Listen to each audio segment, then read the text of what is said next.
I'm Joshua Hayward, and thanks for joining me for life readings this week in the Stars and Cards. And let me extend an invitation to you to join me each week as I explore all the possibilities and the challenges and the opportunities for inward growth and outward effectiveness.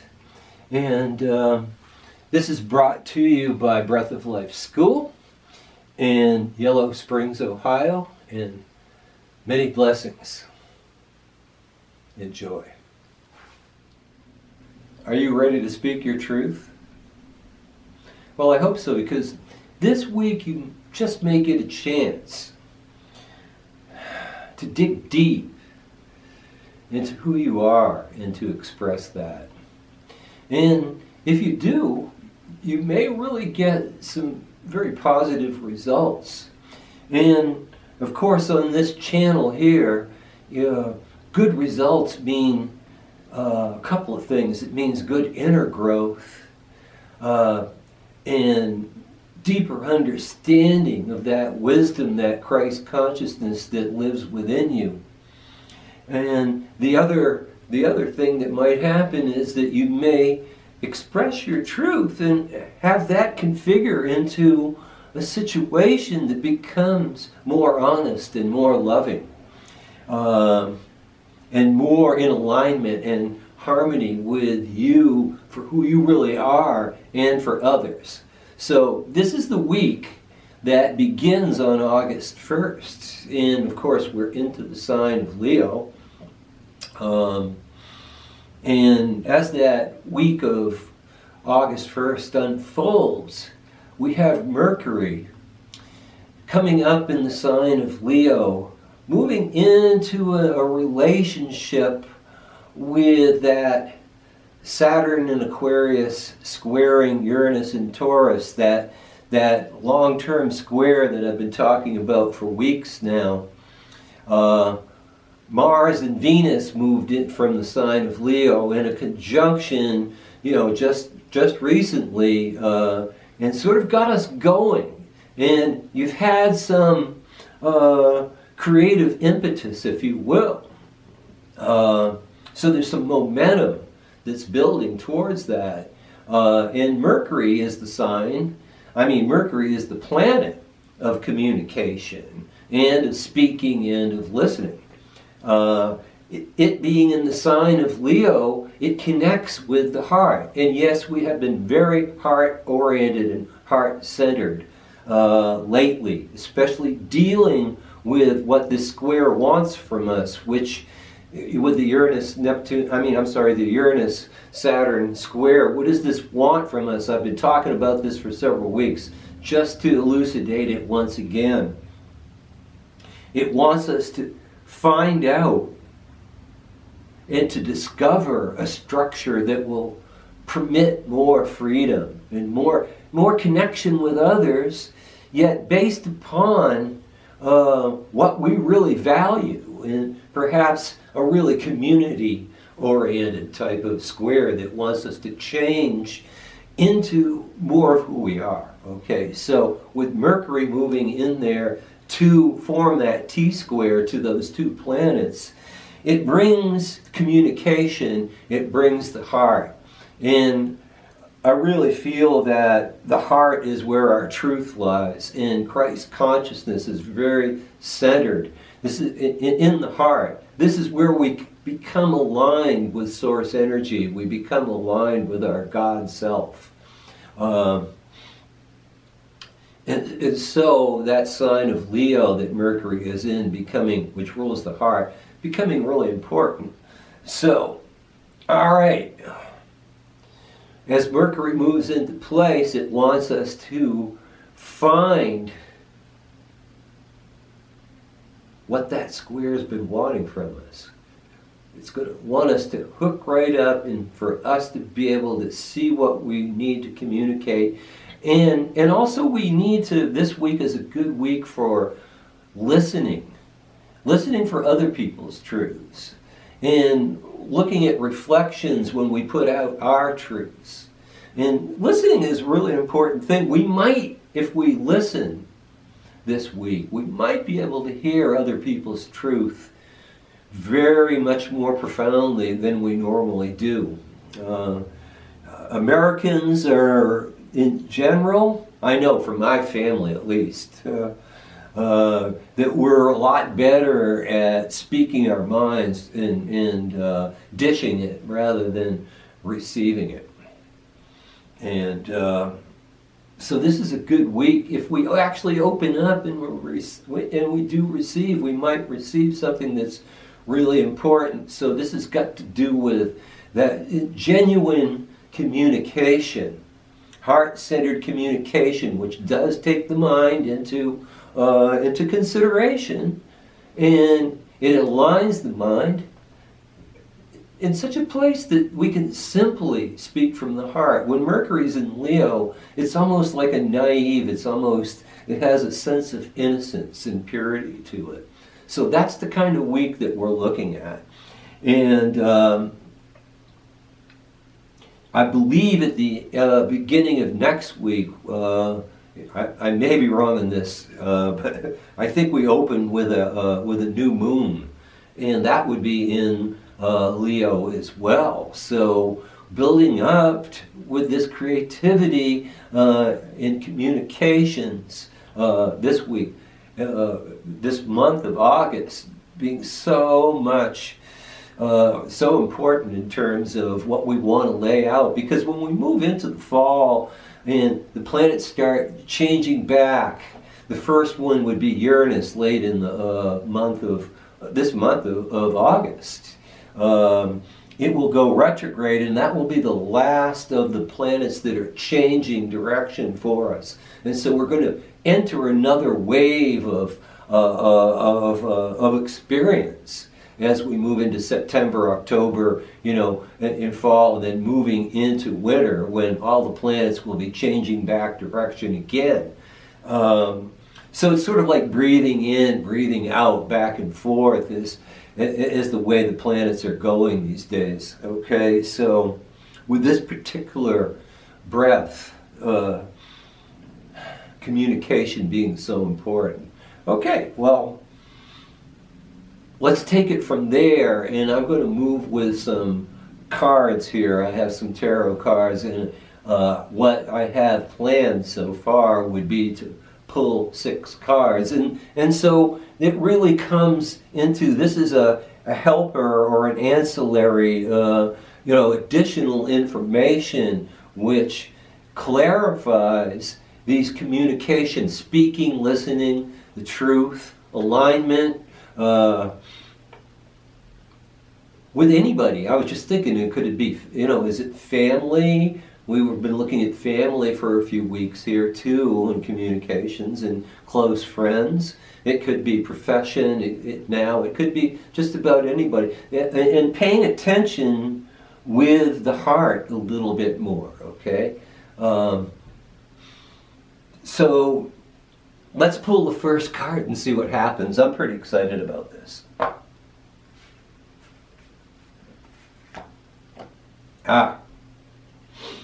Well, when I pull this card, I am channeling pretty much for everybody here, but it's kind of interesting that the first card would be the Knight of Wands. The Knight of Cups. And sometimes this card is a significator for me. And for me, so it tells me to really reach deep into who I am. So I want to just go ahead and project. I talk about projecting and how that might not be a good idea, but in this particular case, if you're watching this, the Knight of Cups has something to do with you. And so it's digging deep into yourself, but also looking into the male part of who you are, and making sure that part is more loving and attendant to emotions and things like that. This also could be somebody else that you're communicating with. But it's an important time to deal with this Knight of Cups, who is very Cancerian. You can see the Cancer crab in the cup. So there's this reaching for this divine emotional content. How can we fill the cups, and how can we act lovingly and accordingly as we do that? Okay, so the second card will follow that. And okay, this is really getting interesting now, because we have the Eon, which is called the Judgment, in other packs, other tarot packs. And this one is called the Eon, which means an era or an eon kind of coming to a conclusion. So it's saying that it's about time for something. There's something concluding and wanting to begin. So that really works pretty well with this week, in the sense that we need to be soft with our energies with the Knight of Cups, and to really see things on emotional and psychological levels, that some truth is about to be broached, some kind of connection is about to be made. And that's the Eon. And the letter Shin in the Hebrew alphabet, it sort of means like the fire of God that burns away the bullshit, and moves you into the truth. Okay? And it's sort of like a reaching up into what's real. Anyway, that's all I want to say for now. I may get back to that card.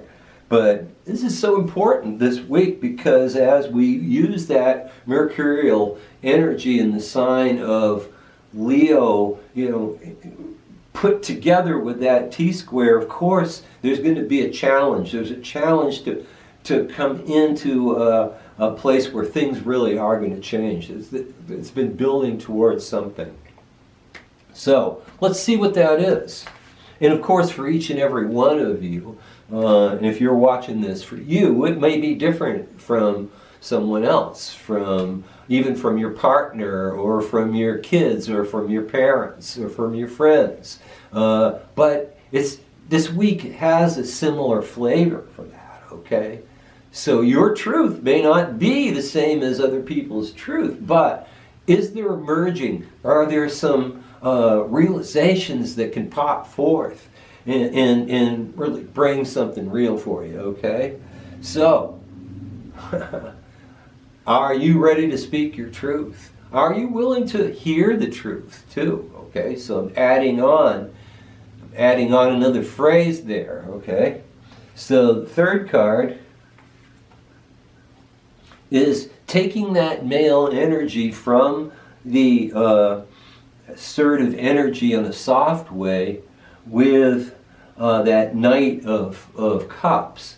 And we're looking at a different male energy here, or masculine energy, an active type of energy, which is the Knight of Swords. And you can see that this is an agenda, more of an agenda-driven type of male energy that's not really attentive to the circumstances. It's taking that energy from that male and seeing that there is something that's really true, that wants to really make itself known. And so with this card, it's taking it and going after it. And there's a putting forth right now. On the shadow side of this card, my guidance is telling me to mention that partly on the shadow side of this card, there may be, if you're really listening and you're in your truth and you're listening to someone else's truth, there may be some aggression that you're wanting to clear out. On the shadow side of this card, it could be some other people with an agenda, or another person that has an agenda for you that needs you need to kind of bite through that, and spit it out in a way. And so what I'm seeing right now is a clarity for who you are, and making some decisions based on your truth. All right, so we're going to do some more cards, and The next card is, well, you have to look at the family and the people who are close to you and how you feel comfortable. We keep going back and forth. We've gone from water to air, the Knight of Swords, swords being the air. We're back now into the water, which is the Four of Cups, which does signify something about what's near and dear to you and what you can really feel comfortable with. He calls it luxury. I don't really... If you can relate to that, maybe that is meaningful for you. For me, it has a sort of a balanced emotional feeling, that near and dear thing. So what really is important for you, and pursuing that with that Knight of Swords. And if there's any problems with that, they need to be attended to. Okay, so the next card, we're looking at one numbered card here and now another numbered card, which is the Strength card. And this is the Nine of Wands, the Nine of Fire. So there's some activity and some action in there. We've got the strength of presence to really be there and see what's real, and to keep on expressing and moving forward to not only external circumstances that we want to improve our condition based on our heart presence, but maybe it's that inner strength that we have that allows us to embrace love. Okay, so as we do that, it's pretty awesome, to be able to come to these realizations.